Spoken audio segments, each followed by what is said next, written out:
Merci beaucoup. Bonsoir à tous.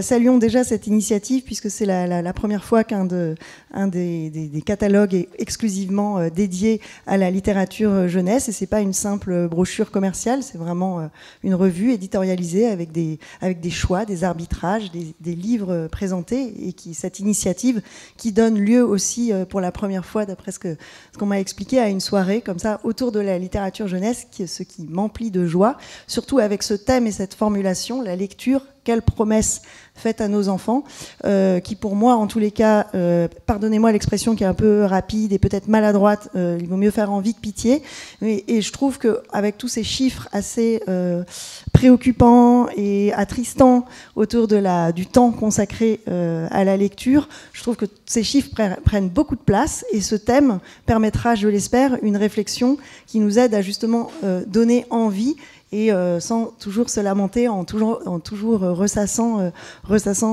ces chiffres des différentes études qui sont nécessaires, hein, mais du CNL, etc. Je me disais que cette discussion, j'espère, avec vous quatre, permettra d'interroger un peu plus cette promesse et ce plaisir. Donc avec Timothée de Fontbelle, qui est une de nos grandes plumes de la littérature jeunesse en France, vous avez déboulé, entre guillemets, en littérature jeunesse. Vous aviez déjà publié un petit peu du théâtre, je crois, avant. Mais en littérature jeunesse, il y a bientôt 20 ans, l'année prochaine, ça fera 20 ans, que Toby Lollness est arrivé. Depuis, votre bibliographie s'est amplifiée par de nombreux titres, et notamment par une ambitieuse trilogie qui s'est achevée l'année dernière, Alma, sur... pour vous dire grandement le thème sur le commerce triangulaire. Voilà, c'est donc Alma. Juste à côté de vous, William Marx, professeur au Collège de France, occupant la chaire de littérature comparée, dont on peut lire de nombreux ouvrages sur la littérature, la lecture, publiés aux éditions de Minuit. Vous avez aussi préfacé l'édition française de la lettre du pape François sur la littérature, lettre qui a été publiée l'été dernier. Et l'édition a dû sortir à la rentrée. Voilà. Exactement, donc sur la place de la littérature dans la formation, ce sont peut-être des choses auxquelles vous ferez allusion pendant la discussion. Je voulais aussi signaler qu'en ce moment, vos cours qu'on peut suivre facilement en replay sur la chaîne du Collège de France tourne autour, explore la question de comment lire, et il y a certaines séances qui cousinent joliment avec la question de ce soir. Clémentine Beauvais, qui est aussi autrice en littérature jeunesse, en fiction, du roman, des albums, mais aussi elle publie également des livres sur la théorie de la littérature jeunesse. Clémentine est également enseignante-chercheuse et rattachée à l'université de York. On évoquera certainement des ouvrages ce soir, et puis peut-être un court texte qu'elle a publié dans une collection adressée aux adolescents. Et ce texte est titré « Comment jouir de la lecture ». Peut-être que ça inspirera aussi des réponses ce soir. Et enfin, Michel Zinc, qui est académicien, membre de l'Académie française depuis 2017, si j'ai bien révisé. Voilà, et éminent spécialiste de la littérature du Moyen-Âge. Et votre regard nous sera précieux ce soir aussi, parce que vous avez publié en 2009 chez Talandier et réédité aux Belles Lettres en 2019 Seuls les enfants savent lire, donc aussi un texte que nous interrogerons et que nous explorerons avec vous ce soir. Voilà, j'ai énormément parlé, donc ce n'est plus du tout mon tour. Je voulais tout simplement commencer par cette question, ce thème de cette soirée qui m'a beaucoup plu.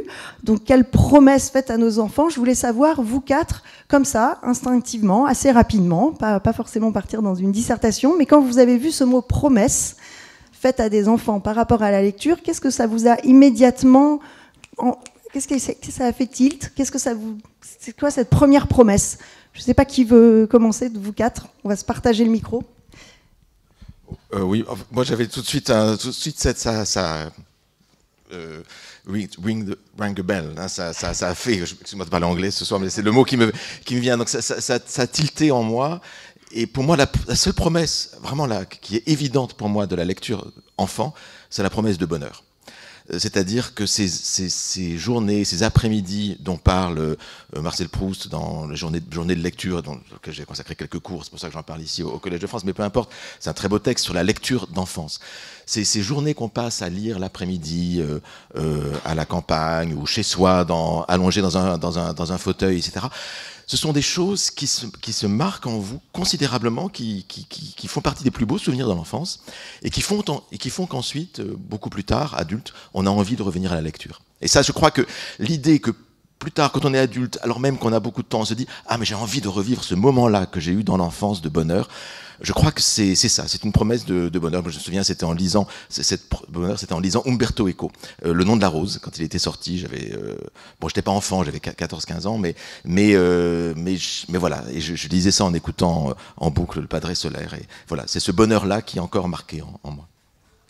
Timothée, peut-être ? Je renchéris, en effet, et pour moi, le mot promesse, il est partout dans la littérature pour la jeunesse. Il est dans l'écriture. Moi, je passe mon temps à promettre et à m'obliger à tenir mes promesses ensuite. C'est peut-être pour ça que j'écris parfois en 2 volumes ou en 3 volumes.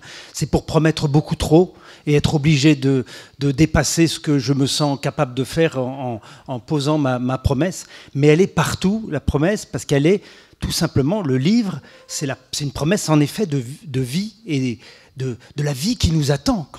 Je me souviens des livres que je lis à 12 ans, c'est le programme d'une vie qui apparaît dans ce que je suis en train de lire. C'est tous les possibles et bien au-delà des possibles et bien au-delà de... Je découvrirai malheureusement peu à peu que ça dépasse ce que je serais capable de vivre, malheureusement ou heureusement, parce que c'est la définition de la littérature d'un autre côté. Donc je trouve que ce mot, et je ne le vois pas sur le catalogue, mais par contre, c'est le thème de notre soirée, il est extraordinairement important parce qu'il oblige à tenir, ensuite à tenir, et là ça nous engage, nous, auteurs, par exemple, pour la jeunesse, de ne pas décevoir, au moins de ne pas nuire, comme on dit, comme disent les pharmaciens dans leur primum non nocere. D'abord, ne pas nuire, au moins ne pas dégoûter de la lecture.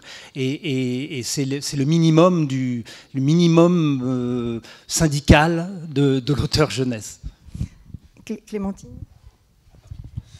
Oui, moi aussi, j'ai été très frappée par ce mot de promesse. J'ai trouvé très beau, et justement, exactement pour les raisons que tu indiques, qu'on nous parle souvent de « alors ça va pas du tout, les jeunes, ils lisent pas ». Et moi, j'aime bien, tout de suite, ce que ça appelle, pour moi, c'est la notion de confiance, et notamment de confiance en un plaisir ou un bonheur qui soit pas immédiat, mais qui puisse être différé dans l'avenir. Et ça, je pense que c'est vrai à l'échelle du livre, c'est vrai à l'échelle de quelques années, c'est vrai à l'échelle de toute une vie. Et j'aime bien l'idée que le livre, par définition, c'est pas un médium qui présente tout de suite une gratification immédiate, contrairement à tout un tas d'autres médias, comme des médias notamment sur écran. Et en fait, c'est difficile de faire ce geste de confiance, d'acquérir cette confiance qu'un livre qui, au début, peut nous rebuter, peut sembler résistant, bizarre et pas comme d'habitude, va plus tard se déployer en quelque chose qui va devenir extrêmement important pour nous.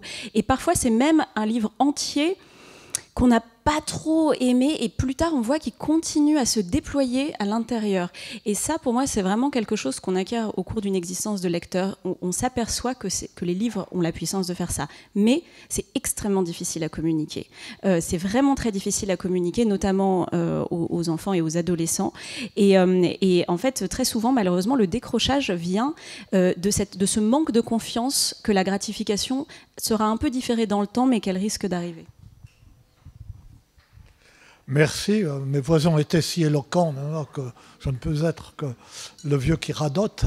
Mais ce mot promesse, effectivement, me paraît particulièrement adapté à cette question de la lecture des enfants, parce que pour un enfant, la lecture est une promesse qui ne déçoit pas.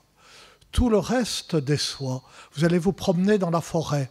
Vous croyez que c'est comme dans les contes, vous savez bien que ce n'est pas comme dans les contes, qu'au prochain tournant, vous ne trouverez pas le château enchanté, ni une fée, ni rien du tout.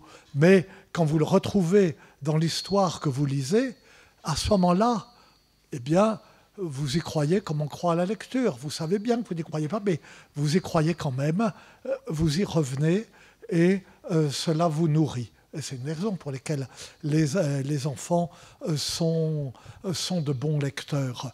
Ou de même, la plus belle des journées se termine, laisse le goût de la fin de la fête, quand tout est en désordre, tout est pour commencer. Et puis, c'est jamais que la vie, après tout. Mais dans les livres, ce n'est jamais que la vie. C'est beaucoup plus, et c'est quelque chose qu'on tire de soi-même en même temps qu'on lit. Et c'est ce plaisir infini qu'on éprouve enfant à lire, qui d'une certaine façon augmentera quand on sera adolescent et qu'on saura par cœur les tragédies de Racine ou autre chose. Mais oui,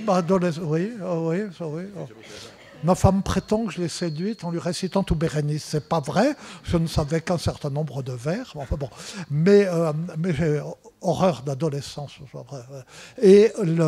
Mais enfant, on ressasse ce qu'on a lu, on vit constamment avec ces personnages qui se mêlent, avec ces formules que l'on retient, ces phrases qui vous frappent, on ne sait pas comment. Pourquoi cette phrase va-t-elle rester dans la tête? Et c'est comme cela qu'on découvre à la fois le pouvoir des mots et le plaisir de la littérature. Et que finalement, c'est la seule chose qui ne déçoive pas.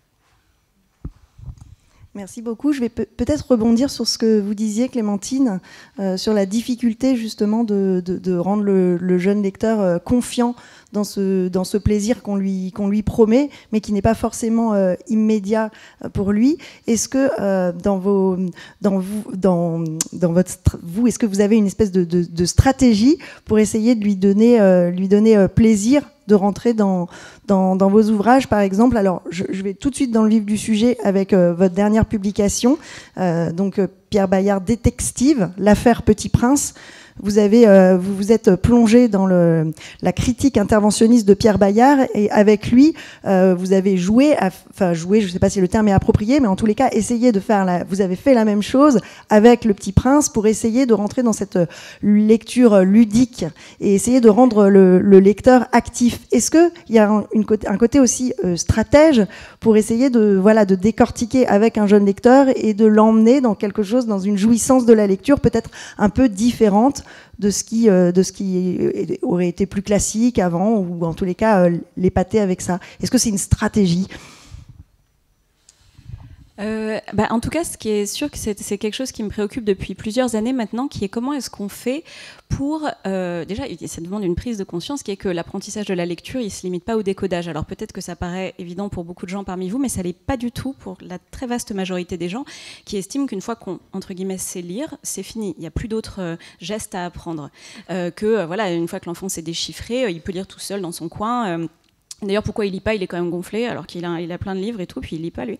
Et en fait, il y a vraiment... C'est très important de se rendre compte de la distinction entre savoir lire techniquement et déployer toute une gamme de stratégies de compréhension qui vont nous faire prendre la mesure à la fois affective, esthétique, intellectuelle d'un texte.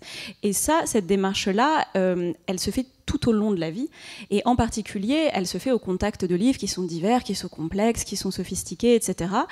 Et elle n'est pas nécessairement évidente, loin de là, et le problème, c'est que nous, entre guillemets, dans cette librairie, probablement, on est représentatif du genre de lecteurs-lectrices qui ne se rendent pas forcément compte des opérations extrêmement complexes qu'on fait quand on lit un texte, qui sont des opérations de visualisation, des opérations de prédiction, qu'est-ce qui va se passer ensuite, des opérations d'élucidation des motivations des personnages.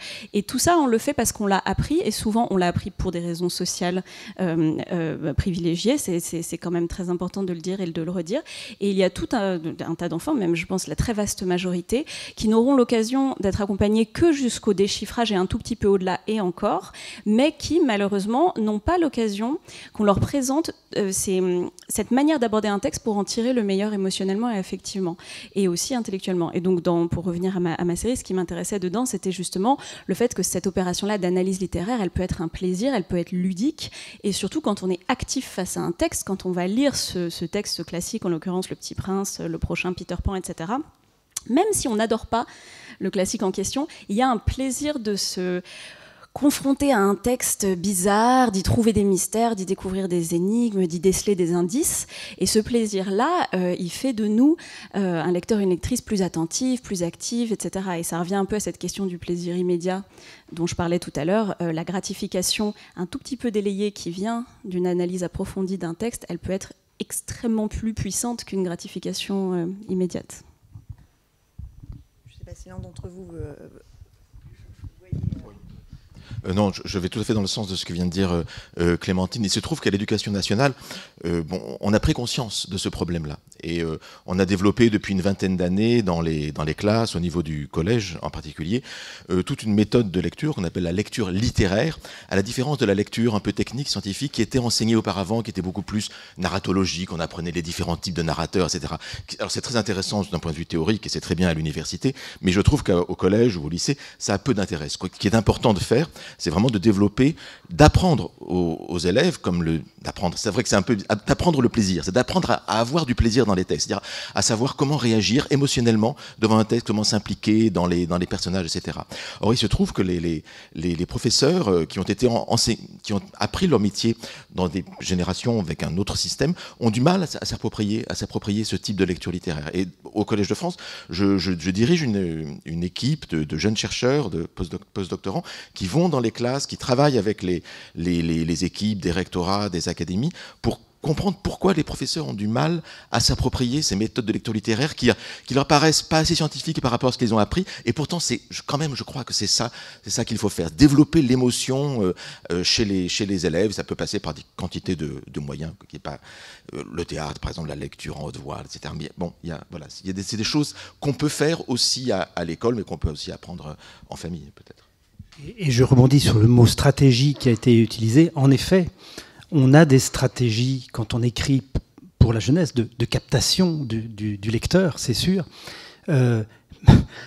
mais qui pour moi sont peut-être c'est une reproduction de toutes les stratégies de la littérature. C'est une utilisation de toutes les ressources de la littérature. C'est une loupe mise.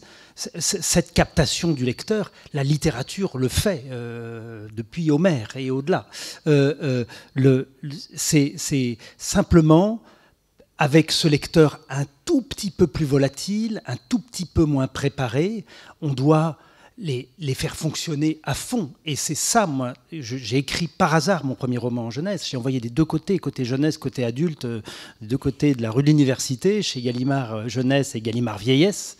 Et il se trouve que c'est la jeunesse qui a réagi et que j'ai reçu d'ailleurs une lettre circulaire 5 ans après de la part d'Antoine Gallimard ou un de ses hommes ou une de ses femmes disant que ça ne correspondait pas au catalogue 1, sauf que je faisais vivre la maison depuis un certain temps avec Toby Lolness, mais il s'en était pas bien rendu compte. Et donc j'ai écrit là et c'est arrivé par hasard en jeunesse, je peux le dire. Mais ensuite, ça a pu être un hasard, parce que j'ai découvert ce que vous disiez, Michel, sur les meilleurs lecteurs du monde. C'est-à-dire vraiment des lecteurs, des lecteurs qu'il faut choper, mais des lecteurs qui, une fois qu'ils le sont vraiment les meilleurs lecteurs. Mais d'ailleurs, ma référence, c'est moi petit lecteur. Voilà. Et je vois que j'ai jamais aussi bien lu qu'à ce moment-là. J'ai jamais oui, j'ai jamais autant profité, j'ai jamais autant joui de la lecture. Voilà. Pour rester sur ce que vous venez d'aborder, Timothée, ça me rappelle dans un entretien que vous avez donné à la revue des livres pour enfants il y a quelques années, 2-3 ans. Donc c'est une revue qui est éditée par la BNF. Vous disiez: ma démarche, c'est la liberté que donne la littérature quand elle avance masquée, faire rentrer le lecteur en littérature sans qu'il ne s'en rende compte. Est-ce que c'est cette stratégie-là que vous évoquiez ? Alors oui, dans le sens où je ne vais pas lui dire attention littérature en faisant clignoter. Ça commence par je vais te raconter une histoire. Je vais te raconter une histoire. Simplement, la première phrase de Toby Lolness, première phrase justement d'un livre jeunesse que j'ai écrit, c'est Toby mesurait 1,5 mm, ce qui n'était pas grand pour son âge. Et cette phrase qui s'arrête même pas à sa taille, mais qui veut juste dire qu'il est petit pour son âge, tout de suite est une promesse. Et c'est en effet des méthodes pour éveiller la curiosité, mais redites-moi juste ce que j'ai dit. Ce que j'ai dit, ça m'a l'air assez brillant. C'est écrit, imprimé. D'accord. C'était faire rentrer le lecteur en littérature sans qu'il ne s'en rende compte. Oui, oui, voilà, de toute façon, ils ne liront pas pour avoir lu. Ils liront, contrairement à des adultes, beaucoup qui lisent la rentrée littéraire pour l'avoir lu, ou qui iront au bout d'un livre pour l'avoir lu. À part avec la prescription, on en parlera, prescription, j'allais dire médicale, mais non, scolaire, prescription de lecture, le jeune lecteur lit beaucoup pour lire. Donc, or, le plaisir est un peu différé, mais il ne faut pas trop le différer. Il faut lui donner un petit quelque chose assez vite. Malgré tout, même si l'essentiel viendra plus tard, mais il faut quand même le nourrir en même temps. C'est comme l'oiseau sur la main, quand même. Michel Zinc, pour quelle raison vous avez voulu faire un essai un peu autobiographique pour, comme ça, ausculter les livres qui ont eu cet effet révélateur pour vous donner le goût de lire? Comment cette idée, et à quelle réponse à quelle question vous vouliez donner une réponse? Ce n'est pas...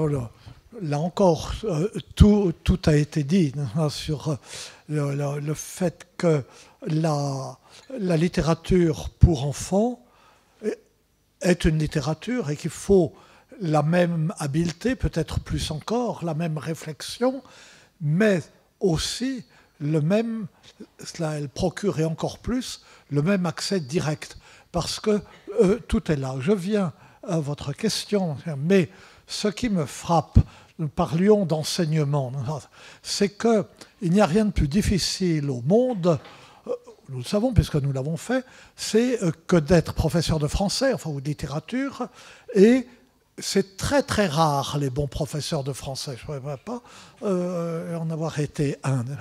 Et quand nous pensons, non pas à nos cours du Collège de France, comme ça, devant nos vieilles dames, mais enfin, quand je suis arrivé, elle me paraissait vieille, puis quand j'ai maintenant, non, je suis à la retraite. Mais enfin, ce qui frappe, c'est que les professeurs dont nous gardons le souvenir, ce ne sont pas ceux qui faisaient des cours brillants, qui entraient dans des analyses compliquées du texte, que ce fut en sixième ou en première. Ce sont ceux qui parlaient des textes avec enthousiasme et qui donnaient envie de les lire, ceux qui lisaient bien, qui prenaient un passage, qui le lisaient, et on avait envie de continuer, et on comprenait. Une bonne lecture est une explication de texte, et vaut mieux qu'une explication de texte. Et d'une certaine façon, je suis parti de cela. Mon petit livre que j'ai écrit en marge des travaux, enfin, c'est pas que celui-là intéressait beaucoup, mais ma production sur la littérature du Moyen-Âge intéressait encore moins. Bon, je l'ai écrit pour m'amuser, en somme. Mais pas seulement pour m'amuser, parce que je vis beaucoup dans mon enfance, tout le monde peut-être, ou beaucoup de gens, mais moi de façon probablement pathologique. Et j'ai repris le sous-titre du Petit Prince en complétant. Le sous-titre du Petit Prince, c'est « Seuls les enfants savent ». Et j'ai compliqué, seuls les enfants savent lire. Et pourquoi? Alors ça a l'air paradoxal, ça a l'air idiot, j'ai l'air de faire le malin, ce qui n'est plus le cas, enfin bon. Mais c'est mon idée, mais il y a quelque chose de vrai tout de même. C'est qu'enfant, on a une sensibilité si vive, une telle émotivité, qu'on saisit, que tout vous frappe énormément, qu'on retient énormément de choses, et que quand on lit, eh bien, on a une sorte de perspicacité et une capacité à comprendre le livre plus grande que ce qu'on aura ensuite dans l'adolescence, quand on sera devenu un grand bête boutonneux à s'occuper des filles, mais qui croit en soi jusqu'à cette sorte de perfection qu'est la pré-puberté. Vers 11-12 ans, on est intelligent avant de devenir bête, et plus intelligent qu'on ne sera jamais. Et à ce moment-là, on comprend même ce qu'on ne comprend pas. Regardez, même en dehors de la lecture, si vous êtes des parents, essayez de cacher à un enfant que vous avez une difficulté ou que vous êtes disputé. Vous pouvez faire ce que vous voulez, ça ne marchera pas. Il le sait tout de suite. Et bien de même, quand il lit. Et alors, il ne comprend pas tout parce qu'il ne sait pas tout. Il peut comprendre certaines choses de travers, mais il réfléchit là-dessus et c'est aussi enrichissant que n'importe quoi, parce qu'à force d'y penser, il découvrira autre chose. Et vraiment, les enfants c'est pour ça que c'est merveilleux de pouvoir être un auteur de jeunesse. J'en suis pas capable, mais parce que je suis nul. Mais c'est les meilleurs destinateurs qui soient. Ceux qui ne passent rien, il faut les intéresser, continuer à les intéresser, mais ils s'attachent à des points qui a priori n'attacheraient pas. Pourquoi ça plutôt qu'autre chose? Et puis les voilà embarqués. Et ce livre, ils s'en souviendront toute la vie. C'est certains livres de l'enfance, c'est comme le Rosebud d'Orson Welles. C'est vrai. Et vous, c'était entrer dans la danse entre autres, entrer dans la danse de Colette Vivier, qui a été publiée dans les années 40, qui est plus édité. J'ai cherché ça. Vous, ça fait partie des ouvrages qui ont pu allumer la lumière, on va dire. C'est un livre qui a énormément compté pour moi, qui a été peu répandu. Alors, il faut dire que non seulement je suis très vieux, mais j'étais le dernier et j'ai 2 grandes sœurs beaucoup plus âgées que moi. Donc, j'ai hérité de livres de filles, beaucoup. Mais Colette Vivier est quelqu'un d'intéressant. C'était une dame qui habitait rue Pierre-Nicole. Je l'ai appris trop tard, elle venait de mourir, j'aurais presque pu la connaître. Et c'était intéressant, son mari était ethnologue et elle était dans le réseau de résistance du Musée de l'Homme, qui était un réseau très important pendant la guerre. Elle avait publié en 1933, comme ça, un livre qui a eu plus de succès parce que l'entrée dans la danse a été barrée par la guerre, elle est parue en 1940, qui s'appelait La Maison sans dessus-dessous. Peut-être dans la bibliothèque rose, celle d'autrefois, tranche dorée, comme ça. C'était plus doré alors comme avant la guerre de 14, mais enfin c'était jaune, quoi. Et puis en 1940, elle a publié Entrée dans la danse, puis d'autres après, mais qui étaient un peu moins bien. Alors d'une certaine façon, ce sont des livres de filles. Dans les 2 cas, une petite fille un peu solitaire qui, dans La Maison sans dessus-dessous, entre dans le monde grâce, elle vit avec sa tante qui la couve, etc. Elle entre dans le monde grâce à ses cousins qui, de force, lui font découvrir la vie au grand œuvre, etc. Et entrer dans la danse, je me retrouvais dans la petite fille, je veux dire. Et je suis désolé, mais vous me pardonnez de dire un mot d'entrée en danse. Donc, c'est une petite fille orpheline qui vit avec sa sœur et son beau-frère. La sœur est un peu superficielle et coquette. Le beau-frère est un polytechnicien qui ne pense qu'à la réussite, qui est assez sec et odieux. Et elle est toujours terrorisée. Il faut qu'elle soit bonne élève. On comprend. Ils habitent boulevard Saint-Michel donnant sur le bout du Luxembourg. Et on comprend que c'est à Fénelon. Moi, j'étais en province à l'époque, donc je ne comprenais pas. Mais après, j'ai su. Et alors, elle est toujours première, elle est en 6e, elle est toujours première, c'est la bonne élève. Et son beau-frère Maxime lui donne 5 francs quand elle est première, 3 francs quand elle est deuxième. rien quand elle est troisième, et à partir de quatrième, elle doit rendre 4 francs, 5 francs, mais ça n'arrive jamais, sauf en gymnastique, mais où j'ai été 11e, mais Maxime m'a dit que ça n'avait pas d'importance et que la gymnastique est la revanche des cancres. Et alors, mais elle est très malheureuse, puis alors elle a été 3e en histoire, c'est le drame, etc. Bon. Et puis elle a raté une interrogation sur les volcans, ça a été encore plus le drame. Et dans l'appartement sur le même palier, il y a une famille assez nombreuse, un professeur dans un des lycées du quartier latin, ça fait, et elle entend à travers la cloison les 2 sœurs dans la chambre d'à côté qui parlent le soir. Et alors elle rêve d'être amie de l'aînée des 2 filles qui est dans sa classe. Mais elle n'ose pas. Et alors elle l'envie, l'autre est moins bon élève qu'elle, mais elle s'en fiche, elle est comme ça, bon, tout va bien. Et puis, par un hasard de circonstances, le polytechnicien est envoyé en mission d'Italie, il emmène sa femme, et elle est récupérée par les voisins.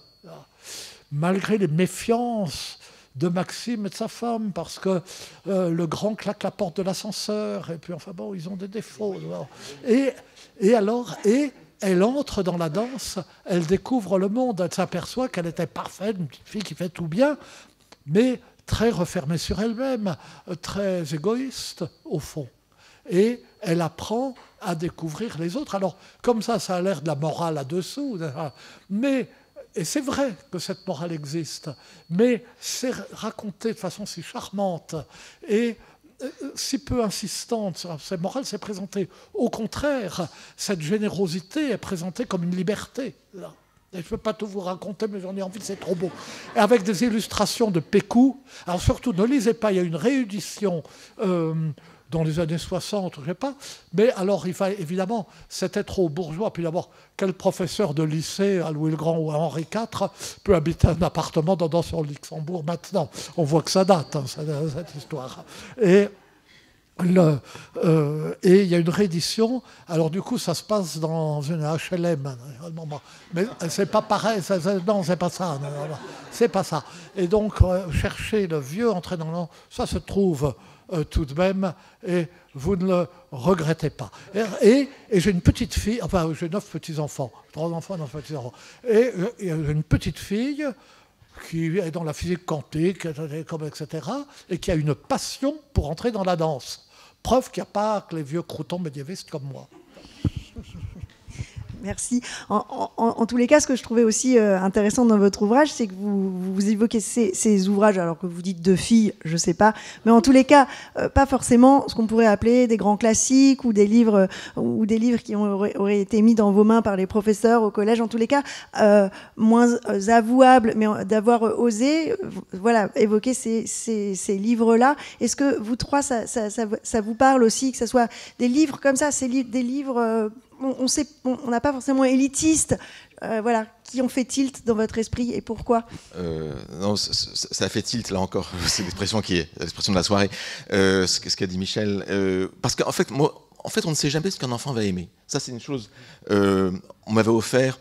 Les livres une série s'appelait 15 aventures de cow-boys ou d'indiens, ou 15 aventures de pirates, on croyait me faire plaisir. Je les ai à peine ouverts, ça me dégoûtait, je détestais ce genre de choses. En revanche, je trouvais mon plaisir dans une littérature, entre guillemets, de filles, c'est-à-dire Fantomette, dans la Bibliothèque Rose, qui a fait mes délices pendant des années, et même plus tard, adolescent, j'y suis revenu. Non, c'est la nouvelle Bibliothèque Rose, oui, je suis d'accord, Michel. C'est vrai. Et même encore, quand je vois un Fantomette chez un bouquiniste, etc., je suis tenté de l'acheter, de jeter un coup d'œil, puisqu'elle a. Donc c'est vrai qu'en fait, on ne sait jamais ce qui va plaire aux enfants, et un enfant peut trouver un plaisir à tout. Et j'aimais beaucoup dans Fantomette, effectivement. C'est un peu comme l'héroïne d'Entrer dans la danse. Et effectivement, il y a trois héroïnes, enfin une héroïne en particulier, Fantomette, qui est incroyable, qui est un peu masculine, mais qui est intelligente et tout. Enfin, c'était très drôle.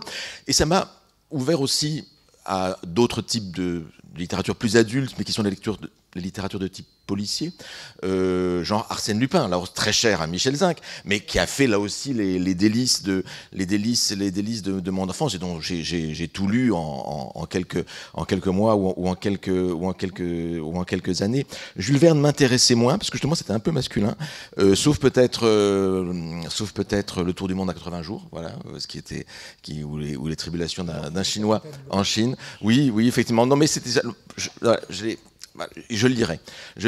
Et puis, alors, s'agissant de littérature classique, moi, je me suis demandé quels sont mes premiers souvenirs de littérature classique qui m'ont beaucoup marqué. Je pense que c'était à l'âge de 11-12 ans, je pense.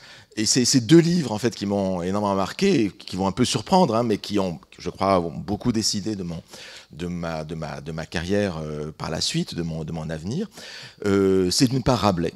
C'est-à-dire, j'ai lu Pantagruel, Gargantua, et j'ai été stupéfait, j'ai ri aux éclats par la drôlerie de tout ça, par la paillardise aussi, la liberté de ton, hein, qui était celle de Rabelais, qui m'a ouvert un monde, le monde du corps en quelque sorte, à bien des égards. Et puis un autre auteur que je lisais en traduction cette fois, même si Rabelais je devais le lire plus ou moins avec beaucoup de notes ou une transposition française, je ne sais plus, mais c'était Horace. J'avais mis la main sur la poésie d'Horace, un volume, c'était en GF, je me souviens, et je lisais ça, je me disais, mais quelle beauté, mais c'est incroyable, etc. Et c'est à ce moment-là que j'étais en 6e, 5e, j'ai fait du latin, et puis je n'en suis plus sorti. Mais je crois que c'est les deux premiers livres de littérature classique qui me sont tombés entre les mains. J'ai eu cette chance-là, hein, voilà, ça aurait pu être plus tard. Mais en fait, le plaisir qu'on a on peut avoir du plaisir à quantité de choses. Et effectivement, à la littérature jeunesse, à la littérature policière, qui est une bonne manière, je crois aussi, d'entrer dans le... Je pense que Clémentine, enfin, je vais pas laisser la parole, mais je crois que c'est une bonne manière d'entrer aussi dans le plaisir de la lecture, parce qu'il y a toujours la promesse de quelque chose qui va arriver. Et encore aujourd'hui, je peux lire du policier, je pense qu'on peut conseiller des milléniums à des enfants, et puis la littérature jeunesse, on peut en lire à tous les âges aussi.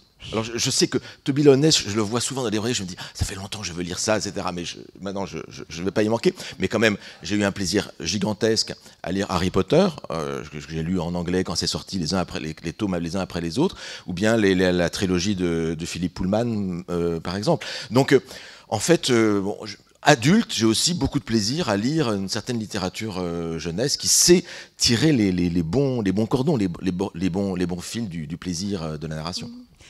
Clémentine, justement, dans Comment jouir de la littérature, vous évoquez ces deux façons de parler du plaisir, l'espèce de plaisir coupable ou de dire j'aime lire parce que j'ai lu ces grands textes, ou c'est pas grave, tant qu'il lit c'est bien. Cette opposition-là, comment on l'articule ? Pardon, je peux pas laisser passer un fan de Fantomette sans me outer à sa suite.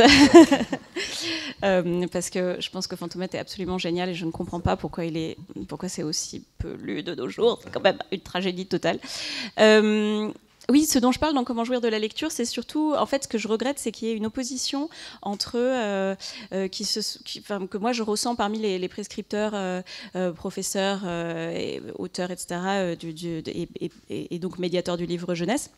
Entre un peu deux factions en réalité, une qui est très très focalisée littérature et qui se dit du coup voilà les livres qui procurent le plus de plaisir, qui sont les plus prestigieux et les plus importants et les plus sophistiqués et ceux qu'il faut lire, et donc le but de l'éducation littéraire c'est d'amener les enfants vers ces livres-là, peu importe finalement le degré de plaisir qui est pris, ou du moins on verra ça au passage, et puis s'il y en a tant mieux et sinon tant pis.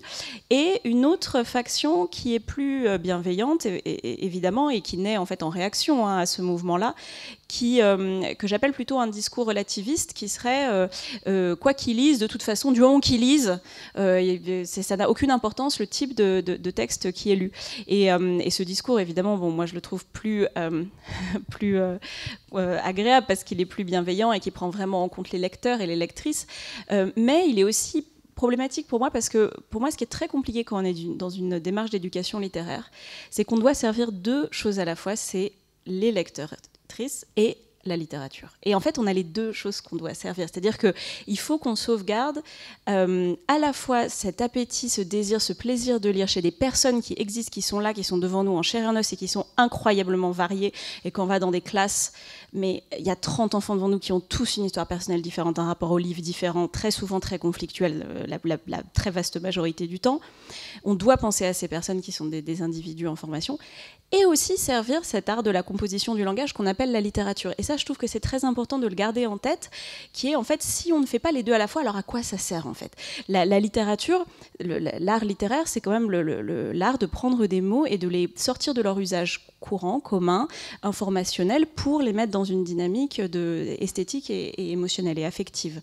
Et c'est ça qui est très très important pour nous, de faire remarquer à des lecteurs réels, des personnes qui vivent des vies qui sont de texture intensément affective, et de leur dire en fait il y a une correspondance qui peut exister ici entre ces pages et vous.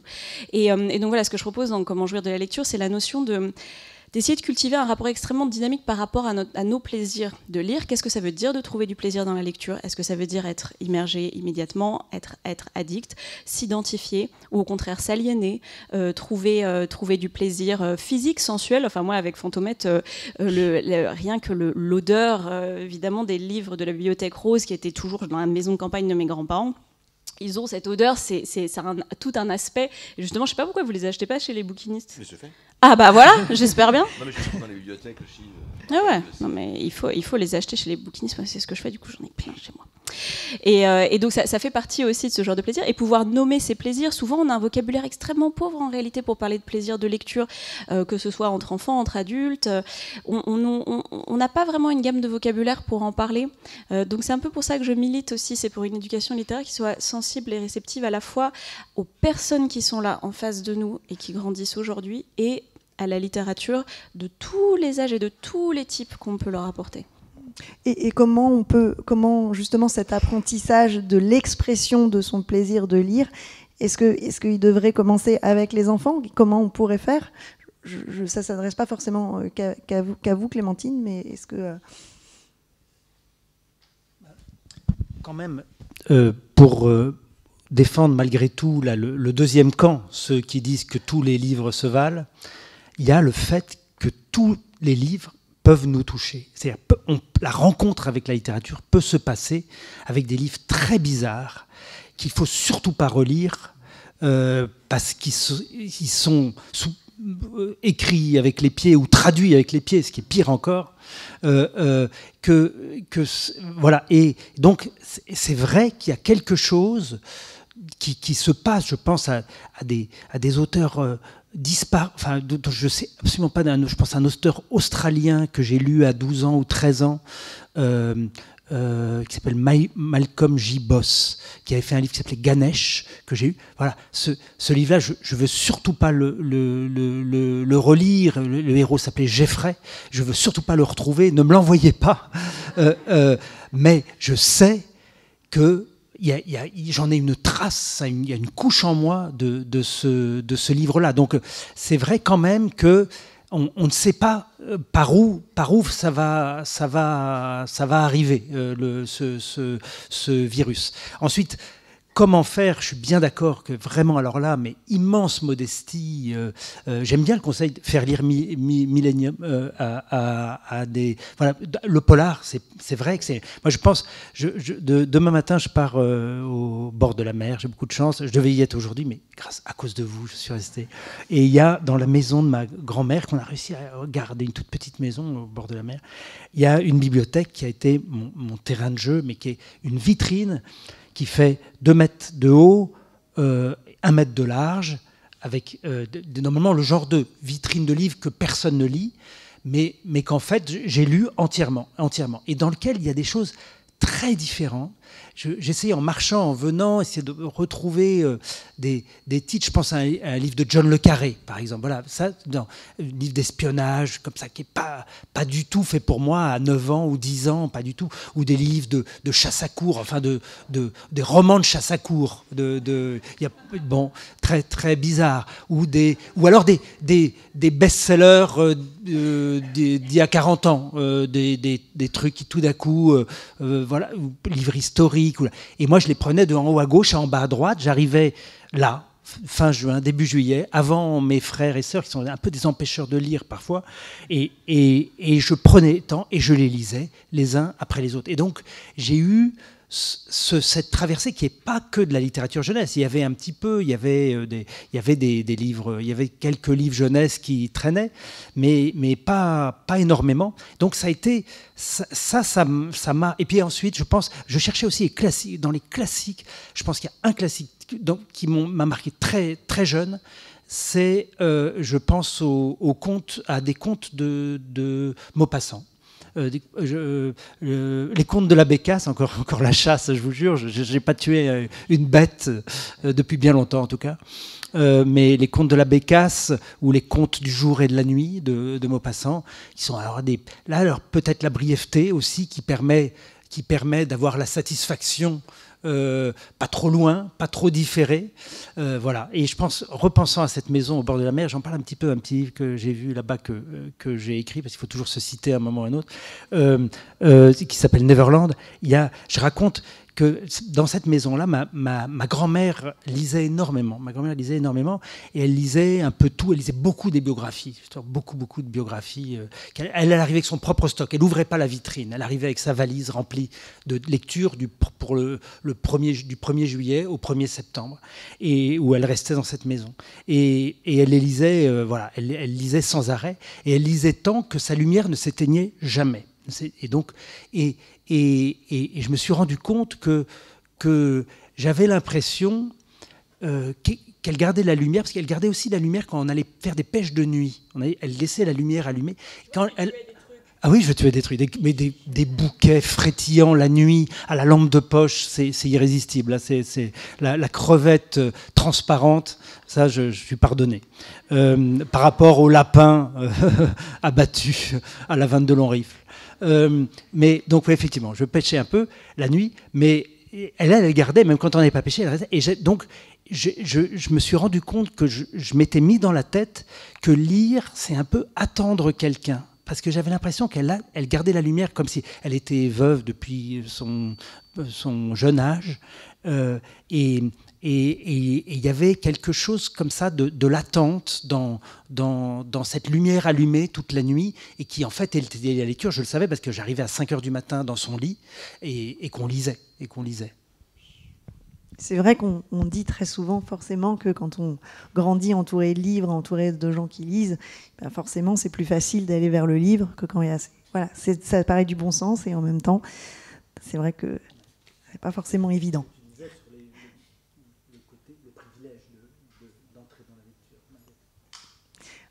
William Marx, vous évoquez souvent, régulièrement, en tous les cas, la lecture comme un sixième sens, et que finalement, ça développe une acuité à être dans la réalité et dans la réalité du livre. Je me demandais si cette acuité, elle s'apprenait aussi dans les lectures d'enfance. C'est exactement ce que raconte Marcel Proust dans Journée de lecture. C'est-à-dire qu'on ne se souvient jamais mieux d'une journée de son enfance que de ces moments où l'on a lu. Parce que quand on lit, en fait, on est dans deux univers en même temps. C'est-à-dire, on est à la fois dans le monde où vous êtes, c'est-à-dire, je ne sais pas moi, sous un arbre par exemple, avec des oiseaux qui chantent, d'autres enfants qui jouent autour de vous, mais vous êtes à l'ombre et vous les entendez, vous voyez tout ça, et en même temps vous êtes dans le livre. Et il y a le monde qui sort du livre et que vous êtes en train de construire. Parce que, comme disait Clémentine tout à l'heure, effectivement, l'une des grandes difficultés de la lecture, c'est qu'il y a un effort qui est demandé, un effort intellectuel actif, réellement. À la différence d'un écran, le livre se conquiert. Il faut faire l'effort de lire les mots, de tourner les pages ou de scroller comme on veut. Il y a pas de ici, c'est pas la question. Mais il faut faire défiler le texte. Il faut le déchiffrer. Il faut bien sûr le comprendre, etc. Faire des inférences, etc. Donc il y a tout un système d'imagination qui doit être mis en branle et des choses qui sont de plus en plus difficiles à faire pour les enfants qui n'ont pas été un peu éduqué, appris à ça, ne serait-ce que par les parents, par les lectures qu'on peut faire en commun, en lisant des contes, en montrant comment des mots doivent être imbibés de la substance même de l'imagination. Et c'est ce que doit faire tout lecteur. Et l'enfant en particulier. Donc, on doit mettre des images sur les mots, on doit mettre des images sur les phrases. Si, effectivement, vous n'avez été qu'abreuvé à des écrans toute l'existence, ça va être extrêmement, extrêmement difficile. Parce qu'à la différence du livre, l'écran, lui, vous enferme. Le modèle, le paradigme, si vous voulez, c'est le cinéma. On vous met dans une salle noire, on vous coupe de toute sensation extérieure, et vous êtes totalement plongé dans l'image qui est devant vous. Et donc, en principe, quand vous êtes dans l'image du film qui est devant vous, vous êtes dedans et vous n'avez aucune autre sensation. On fait tout pour vous couper de ça. Les masques de réalité virtuelle font exactement la même chose. Le livre, lui, c'est entièrement différent. Le livre, lui, vous maintient dans les deux univers. Et c'est pour ça que je parle de sixième sens. Pour moi, la grande représentation de cela, c'est Don Quichotte. Don Quichotte qui, justement, il vit dans les deux univers en même temps. Alors le problème, c'est qu'il n'arrive pas à les séparer. En principe, le lecteur normal, le lecteur sain d'esprit, arrive à faire la distinction entre ce monde de fiction qui est dans le livre, mais qui est dans son cerveau en même temps, qui est créé par des images, et puis le monde de la réalité extérieure. Don Quichotte, lui, ne fait plus la différence, et au lieu de voir des moulins, il voit des géants. Mais c'est le seul problème, qui est assez mineur au bout du compte. Ce que dit Cervantes dans Don Quichotte, ce que représente Gustave Doré lorsqu'il présente une très belle gravure où l'on voit Don Quichotte en train de lire dans sa bibliothèque avec les monstres autour de lui qui sortent en quelque sorte du livre et de son imagination, la princesse qui le supplie, les ogres, les géants qui essaient qu'il combat, etc., des chevaliers qui sont en duel. Tout cela, c'est autour de Don Quichotte dans sa bibliothèque, mais c'est l'univers qui est dans son esprit, qui est dans le livre, et qui se confond avec l'univers même de la bibliothèque en tant qu'espace réel. Et réellement, c'est cela que souligne Cervantes dans le roman, mais c'est aussi cette spécificité de la lecture, au moins au sens moderne du terme, c'est-à-dire comme création d'un monde de fiction qui ne remplace pas le monde extérieur, qui se superpose à lui. Et c'est pour ça que je parle de sixième sens, parce que réellement, il y a là une capacité d'intelligence et d'imagination qu'il faut développer chez les enfants, et qui est aussi de source de bonheur, parce que tout ce qui se passe dans le livre, vous ne le recevez pas passivement, mais vous le construisez. C'est-à-dire qu'en fait, vous y avez mis de vous-même. Et c'est ce fait d'insuffler dans les personnages, dans les fictions, quelque chose de vous-même, donne aux histoires des livres une puissance folle que les images ont parfois, et qui s'inscrit en vous beaucoup plus souvent que les images. J'ajoute, juste sur la spécificité de la lecture, et qui est en lutte avec notre monde, c'est le temps de la lecture, le temps qui s'étire. Dans le côté sixième sens, il y a le fait que la vie continue. Le temps, un livre peut se lire. Je me rappelle l'été de la lecture de Monte Cristo. Voilà, c'est un été, et la vie continuait à côté. Il y avait des rencontres, il y avait Monte Cristo, il y avait et ça, il n'y a pas beaucoup d'équivalents dans tous les médias qui nous entourent, ou la chanson. Alors, outre le fait que la chanson ou l'image immobile, ou même le film, outre le fait qu'il donne l'adrénaline, ou il donne, je ne sais pas quelle est cette hormone là qui est déclenchée du plaisir, du scrolling, qui est instantané, qui est très très différent, qu'il faut réussir à mettre à l'échelle de la phrase, à l'échelle du paragraphe, à l'échelle de la page, malgré tout. Il faut y arriver, il faut faire quelque chose d'un peu équivalent, sinon on n'existe plus. Et sinon on est tout seul avec notre livre. Est-ce que c'est en ce sens, quand vous dites que vous donnez comme mission de prouver aux jeunes lecteurs que le livre est un objet hyper moderne ? Oui, dans le fait que cette projection, elle est dans le cerveau, elle est unique, elle est individualisée totalement, et elle est complétée, en effet, comme l'a dit William, elle est complétée par tout ce qu'on est, tout ce qu'on a vécu, qui vient. C'est un coloriage, c'est un livre à colorier, le livre qu'on lit. Et donc on y met, et on doit d'ailleurs surtout pas tout donner. On doit donner juste le début à compléter. Si on fait toutes les couleurs, on est foutu. Donc il faut. Moi, j'en reviens pas de voir des gens qui ont des vies si différentes de la mienne et qui, malgré tout, se reconnaissent dans quelque chose que j'ai, voilà, et là j'étais en Inde au mois de janvier, les rencontres dans les écoles commençaient par des trucs, je me disais mais quelle distance, par des cafés pendant 3 heures où on me faisait bouffer, je voyais pas un élève, que les profs, les directeurs, le maire, le machin, le truc, voilà, ça, c'était comme ça et je me disais, mais quelle distance, qu'est-ce que je viens faire avec mes livres ici, dans ce monde, dans ce continent d'1,5 milliard de personnes, et puis tout d'un coup, on me pousse dans une salle de classe, il y a un premier discours très écrit, qu'on a demandé à la déléguée, voilà, et puis ensuite, moi je parle un peu, et ensuite des questions, et là, c'est moi en face. C'est moi. C'est l'adolescence universelle. C'est le truc qui vient toucher au cœur, qui vient bousculer, qui vient mettre en cause. Il y a de la révolte, il y a des déclarations d'amour.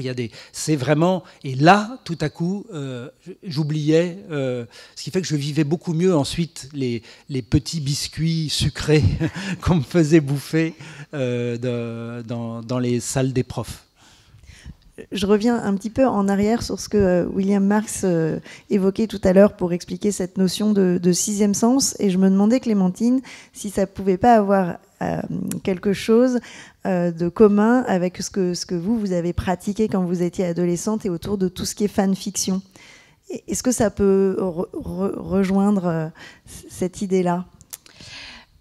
Oui, enfin, tout ce qui est des communautés de lecteurs et lectrices, parce que là, on est encore en train de tomber dans un travers qui est comme très courant parmi les grands lecteurs, les lecteurs professionnels, etc., qui est de représenter la lecture comme une activité solitaire, que tous les enfants, évidemment, pratiquent sous un arbre au soleil, et il n'est aucun jour qui soit plus totalement vécu dans notre enfance que ceux que nous avons passés avec un livre. Ouais, bah, ça dépend vachement des enfances quand même. Et surtout, ce qui est très très important, c'est que la rencontre avec le livre se fait très rarement pour beaucoup de gens sans médiateur, médiatrice. Des gens qu'on mentionne jamais, qui sont partout, c'est les bibliothécaires et les profs doc. Et je pense que vraiment, on ne se rend pas compte, enfin la plupart des grands lecteurs qui ne sont pas dans le domaine de l'éducation ne se rendent pas compte de l'importance des professeurs documentalistes et des bibliothécaires dans l'accès aux livres pour les enfants. On fait, je suis sûre que tu l'as fait aussi, Timothée, Jeunes en librairie, qui est un système où des jeunes de collège-lycée vont dans des librairies. Pour la plupart, c'est la première fois qu'ils entrent en librairie. Vraiment pour la majorité des écoles qu'on rencontre, enfin je ne sais pas lesquelles tu as déjà fait, Timothée, mais c'est très très évident. Ils sont mal à l'aise en librairie, c'est pas du tout. Alors que le CDI du collège, la BCD comme on l'appelle parfois dans les écoles, ces médiateurs, médiatrices, ils sont très très importants. Donc ça, c'est un type de prescripteurs, prescriptrices qui connaissent hyper bien en plus leurs lecteurs, qui sont très importants. Et moi, c'était crucial dans mon enfance. J'avais une bibliothécaire Christiane qui était dans mon école primaire, qui m'a... la bibliothèque, il y avait tous les Tom Tom et Nana, etc. Mais c'est elle était fan de Loulipo. Et elle nous faisait faire plein d'exercices d'atelier. Elle était très en avance sur son temps, cette femme, parce que c'était pas du tout la norme, je pense, à l'époque de faire ça. Elle nous faisait faire des exercices à la Pérec, etc. C'était vraiment génial. Et la deuxième, c'est ce que tu mentionnes, c'est les pratiques qui sont plutôt entre pairs, donc PAIRS, où on a des jeunes lecteurs et lectrices qui ont leur culture à eux, leur culture générationnelle, donc quelque chose de vraiment plus horizontal là pour le coup, et qui entre eux se crée une communauté, justement ce sixième sens ou cette famille étendue.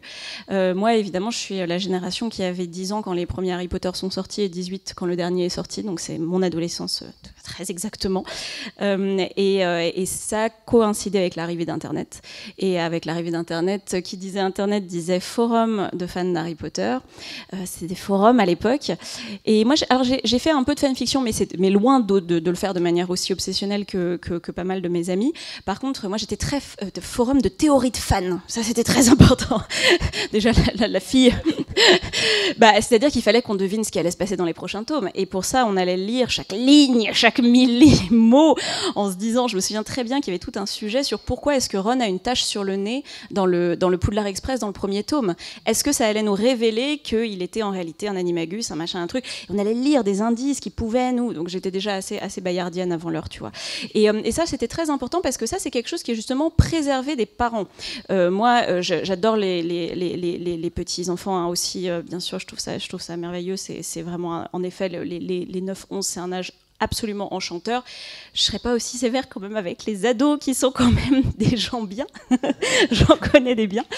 Et je pense que les ados, il faut aussi leur accorder cette espèce de sphère hors, justement, complètement générationnelle et hors interférence adulte pour certains pans de leur culture littéraire qu'ils s'emploient de l'intérieur à développer par, justement, Internet, par des théories de fans, par des fanfictions, par du fan art, par des signes de reconnaissance entre fans, que ce soit des colliers de Hunger Games, ce genre de choses comme ça, et qui est extrêmement important parce que ça soude des liens sociaux et des relations, parfois pour le restant de leur jour. Donc cette notion de prescription à la fois horizontale et intergénérationnelle, elle est pour moi très présente à mon esprit quand je rencontre des enfants et des ados. Mais par exemple, concrètement, des personnes que vous avez pu croiser virtuellement sur ces forums de fanfiction, est-ce que, alors je ne sais pas si vous êtes toujours en lien avec eux, mais est-ce que ce sont des lecteurs? Est-ce que ça a pu avoir nourri ce goût et ce développement du plaisir de lire qu'on a envie de retrouver quand on est adulte? Oh oui, bien sûr. En fait, je pense que quand même les gens qui sont sur ce genre de forum et qui passent justement tout ce temps-là,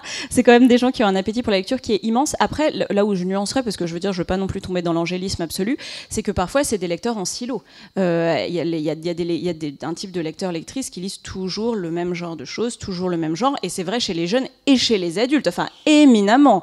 Le nombre de personnes adultes qui vont dire non mais moi de toute façon je ne lis jamais de ce genre-là. Bon, je trouve ça super dommage, mais ça se voit évidemment chez les jeunes comme chez les plus âgés. Donc parfois il peut y avoir une lecture très obsessionnelle d'un certain type de texte qui se nourrit comme ça. Et puis parfois c'est des gens qui vont aussi découvrir d'autres formes. D'autres textes, etc. Mais oui, il y en a plein qui sont devenus mes amis, dont l'un de mes plus proches amis qui était voilà, un très jeune fan de Harry Potter en même temps que moi, grosso modo. Je reposais pas tout de suite le micro parce que je voulais aussi avoir votre regard sur un aspect qu'évoquait tout à l'heure Michel Zinc, et je vais citer un petit extrait de votre ouvrage Seuls les enfants savent lire. Au fond, j'avais beau ne rien comprendre, je comprenais tout. C'est ainsi que les enfants lisent.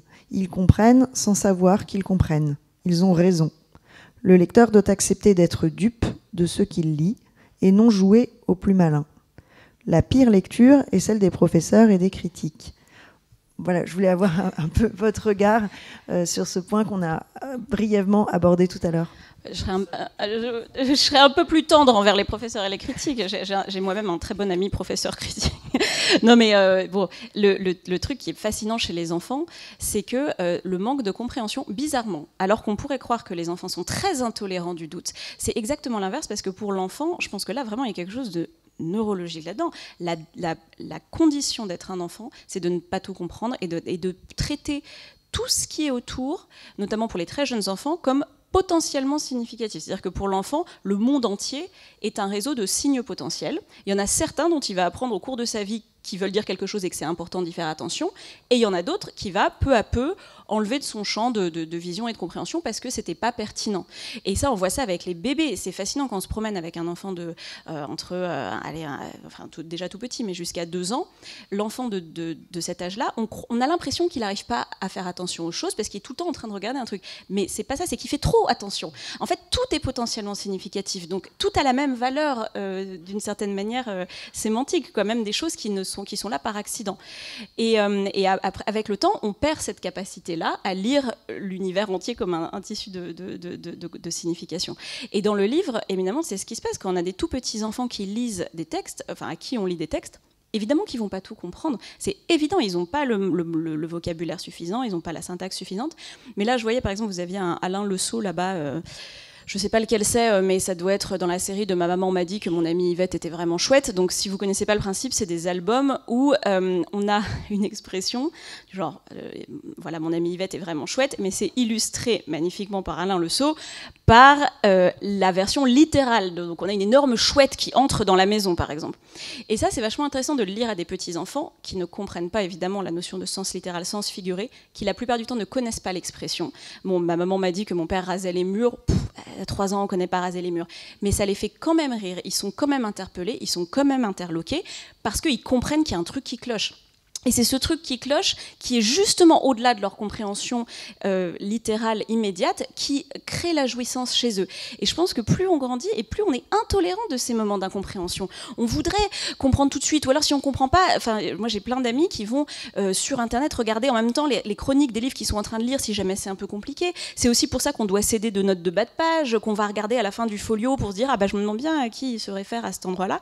Les enfants sont éminemment... plastique, enfin, est tolérant de cette incertitude, de cette zone d'incertitude. C'est en cela aussi que vous dites qu'on est des bons lecteurs quand on lit dans une autre langue que la sienne, enfin quand on la comprend quand même un petit peu. Hein, mais... Oui, je n'y avais pas pensé sur le moment, mais j'ai ce goût d'enfant pour la lecture et cette estime pour la façon dont les enfants lisent, eh bien... je l'ai prolongé d'une certaine façon parce que j'ai écrit aux belles lettres un livre qui s'appelle « On lit mieux dans une langue qu'on sait mal ». Et c'est, non pas surtout, mais certains des livres que j'ai lus dans une autre langue que le français. Je ne suis pas très bon pour les langues. Il n'y a que 3 langues dans lesquelles je peux lire vraiment pour mon plaisir. C'est l'allemand, l'anglais et l'italien. Donc quelques livres que j'ai lus. Et c'est la même chose. Quand on lit... Alors, dans une langue qu'on sait mal, on est plus attentif et on profite de choses dont on ne profiterait pas dans sa langue. On remarque une expression, on se dit, alors là, il faut être plus grand, on se dit, est-ce que c'est une expression usuelle ? Est-ce que c'est un effet de style ? On hésite. On est meilleur public. J'ai lu des tas de romans américains qui me seraient tombés des mains en français ou en traduction. Et d'autre part, récemment, là, en janvier, j'ai publié un livre idiot, enfin non, qui s'appelle « Quand j'étais licorne ». Et alors c'est justement, là, c'est quand j'étais adolescent. J'ai repris la légende de la licorne, que je ne rappelle pas la légende médiévale, la jeune fille, la licorne ou l'unicorne, animal masculin, très très vigoureux, très très belliqueux, qu'on ne peut pas capturer. Et alors pour capturer la licorne, on envoie une jeune fille dans la forêt, une vraie jeune fille. Et l'unicorne masculin, attiré par son chant ou sa beauté ou son parfum, arrive, pose la tête dans son giron et à ce moment-là se laisse capturer, dans une sorte de ravissement, se laisse capturer ou mettre à mort par les chasseurs. Et alors, ça vient d'un bestiaire grec tardif, enfin grec chrétien, et pour chaque animal imaginaire ou réel, il y a ensuite une signification religieuse. Alors, l'unicorne, c'est notre Seigneur Jésus-Christ, tout-puissant, qui va se défendre, et puis qui est venu poser sa tête dans le sein de la Vierge et s'est laissé capturer et mettre à mort. Mais les poètes du Moyen-Âge s'arrêtent avant. Ils s'arrêtent à la bête qui met sa tête et se laisse tuer parce que séduit par la jeune fille. Il y a autre chose, c'est le passage de l'unicorne masculin à la licorne féminine du musée de Cluny, etc. C'est une autre histoire. Et moi, lorsque j'étais donc entre enfant et adolescent, j'ai découvert la littérature du Moyen-Âge, d'abord parce que j'aimais les contes de fées et les contes et les chansons populaires au premier degré, jusqu'à un âge que je n'oserais pas dire. Et comme j'étais plutôt dans un milieu de germaniste, je voyais les choses comme le romantisme allemand, et qui n'a pas si tort que ça. La continuité des premières manifestations de la poésie jusqu'aux chansons populaires, enfin jusqu'à la littérature populaire. Bref, j'ai lu très tôt des poèmes, des troubadours, le livre d'Henri-René Marousse, etc., des choses comme ça. Et du coup, je faisais le malin, parce que les adolescents sont bêtes, je le maintiens. Et alors, je me plongeais là-dedans, et je pensais que c'était si beau que ça devait séduire les jeunes filles. Ça ne marchait pas, naturellement. Et donc, je me prenais pour l'unicorne, la licorne tuée par la jeune fille. Je la connaissais à peine, la jeune fille. Elle ne savait même pas que j'existais, ou à peine. J'écrivais des poèmes que je n'osais pas lui montrer, etc. Bon. Et à la fin de la fin, je suis devenu médiéviste. Mais ce va-et-vient entre ces poèmes du passé et ce que je vivais le plus profondément, eh bien, c'était comme enfant, cette distance entre ce que je lisais, qui était pour moi, qui n'était pas fait pour les enfants particulièrement, et ce que j'intégrais. Et ce processus de la lecture qui a été décrit beaucoup mieux et beaucoup plus savamment par mes voisins que je ne serais capable de le faire, eh bien, je l'ai éprouvé de cette façon, de sorte que j'ai toujours vu une continuité de mes lectures d'enfance, la grande littérature, ce que j'ai lu plus tard, cette littérature étrangère que j'ai découverte, toujours avec ce ravissement et cette mauvaise conscience de faire mal, de ne pas comprendre, de n'être pas aimé, mais je comprenais bien pourquoi. J'arrivais avec mes chansons des troubadours, et pendant ce temps, les Beatles chantaient à l'époque. J'avais l'air de quoi? Et dernier mot, dans la familiarité avec la lecture, moi, j'aime énormément lire à haute voix et qu'on me fasse la lecture à haute voix. Et c'est quelque chose qui me paraît très important. Et je l'ai pratiqué moi-même. Mon père me lisait les contes de Grimm, et il lisait en allemand, naturellement, et il traduisait à mesure. Mais ce n'est pas difficile, ça j'ai pu le lire assez vite. Et alors j'entendais cette voix sans interruption, sans hésitation, mais un peu lente, parce qu'il traduisait quand même, et ses inflexions pour lire les contes de Grimm. Et j'aimais indifféremment tous les contes. Perrault, sans voir, évidemment, l'ironie de Perrault. Mais il faut dire aussi que je le lisais dans des éditions où il n'y avait pas la morale en vers, qui détruit. On lit Le Petit Chaperon Rouge, puis la morale, je dis loup, mais tous les loups ne sont pas de la même sorte. Il en est d'une humeur accorte, sans croc, sans fiel et sans courroux, qui complaisant et doux, suivent les jeunes demoiselles jusque dans les maisons, jusque dans les ruelles des lits, bien sûr. Là, qui ne sait que ces loups doucereux de tous les loups sont les plus dangereux. Ça, j'ai découvert plus tard, je ne voyais pas. Mais, bon, et j'ai lu à haute voix à mes enfants énormément. Des livres pour enfants, des livres pour grands. J'ai fini par leur lire À la recherche du temps perdu d'un bout à l'autre. Ils ont tout eu, sauf la première partie, ce qu'appelle la première partie, qui est le prologue ensemble de Sodome et Gomorrhe, la scène entre Charlus et Jupien. Vous en avez un gros pétard, ça quand même. Mais ça marchait extraordinairement bien. On a des auteurs qu'on croit difficiles. Si on les lit, et en lisant à haute voix à des enfants, on peut, sans arrêter presque au fil de la lecture, glisser une explication, un mot, quelque chose, et là encore, qui vaut une explication de texte. D'ailleurs, ça a pris des années, naturellement, et enfin, je ne vous raconte pas tout ça, mais c'était une expérience. Mais avant, il y a des contes qui m'ont accompagné toute ma vie. Par exemple, les contes de Pourrat, Le Trésor des contes, Gaspard des Montagnes. Alors, naturellement, j'ai lu à mes enfants Gaspard des Montagnes d'un bout à l'autre. Un été, c'est un des plus beaux souvenirs de ma vie, la lecture de Gaspard des Montagnes. C'était, dit la vieille, au temps du grand Napoléon. Et quand on commença à faire la guerre en Espagne, un homme est grand, etc. Si vous n'avez pas lu Gaspard de Montagne, alors précipitez-vous, hein, ça vaut le coup. Merci beaucoup.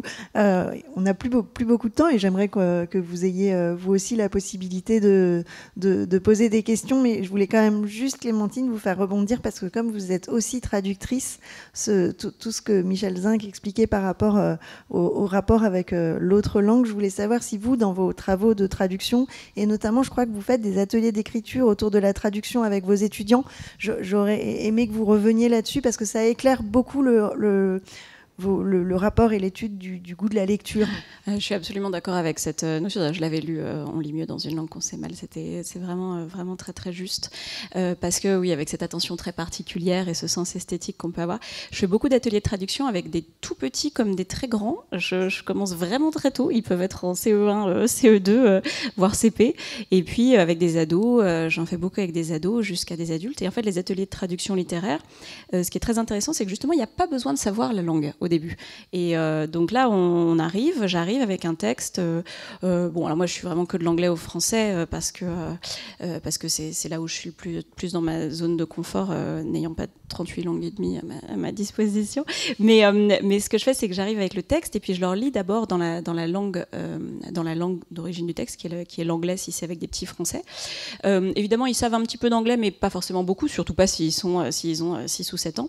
Mais rien que par les sonorités, ce que j'essaie de leur faire capter déjà, c'est quelle est l'atmosphère du texte, à quoi ça ressemble. Et les enfants, les tout petits, sont très très bons pour faire ça, parce que justement, ils ont l'habitude de devoir se fier à des intonations, à des sonorités, etc. Donc souvent, ils comprennent l'atmosphère générale du texte. Et ensuite, on fait ce qu'on appelle de l'élucidation sémantique. Donc on va aller, je fais souvent sous forme de jeu, de rébus, de devinettes, on va aller essayer de voir quel peut être le sens de ce texte. Je vais peut-être donner des éléments de contexte ou discuter autour de ça, leur montrer des images, etc. Et après, chacun en groupe, ils sont par groupe, ils vont chercher à écrire une traduction. Moi, j'aime bien le terme écrire une traduction de ce texte que je leur donne, c'est souvent des textes poétiques pour permettre une très grande variété de traductions possibles. Et ensuite, à la fin, il y a une restitution où l'un des enfants ou alors des ados vont se lever et performer leur texte, en fait, devant toute la classe. Et là, c'est le moment de l'ébahissement où on s'aperçoit à quel point toutes ces traductions sont extraordinairement différentes. Et là, on a des moments avec les ados, moi, que j'adore, où ils vont mettre du vocabulaire que je connais même pas, des expressions auxquelles j'aurais jamais réfléchi de ma vie. Je leur fais souvent traduire des textes de littérature ado contemporaine en vers, notamment américaine. Donc il y a des inventions linguistiques extrêmement puissantes et c'est vraiment un exercice, c'est vraiment du tout en un, quoi, parce que c'est de la linguistique, de la méta, c'est vraiment de métalinguistique aussi, de la littérature, de la poésie et de la performance orale. Et moi j'adore faire ces ateliers de traduction avec eux. Voilà, donc pour faire lire vos ados cet été, vous savez ce qu'il vous reste à faire. Vous prenez en langue originale.